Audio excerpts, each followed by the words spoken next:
know the dangers of the England team. They beat us quite convincingly here a few days ago, so we know that we have to match up better against them. And we certainly need to put a better performance with both bat and ball, so that's just second to none really for us. We saw in the last game they got some really fantastic players, and we probably, after we had taken some early wickets there, we probably let them back into the game a little bit. So I think what we've got to do is really make sure that we nail our strengths. They've got some really, really good players in that batting lineup, and going into the bowling lineup they've got some guys that can get up in the 80s, so not underestimate them at all. They're top side. Again, we'll have to just perform a hell of a lot better early on with the bat.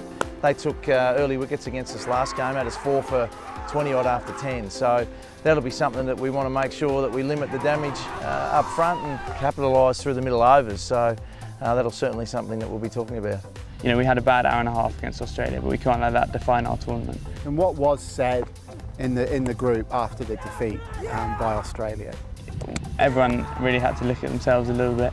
I won't go into too much detail, obviously, because it's a team meeting and that's stuff that we have to deal with as a team. But there was it was a frank discussion about what's gone on, and we're very confident now that moving forward we're going to finish this tournament with 2 wins.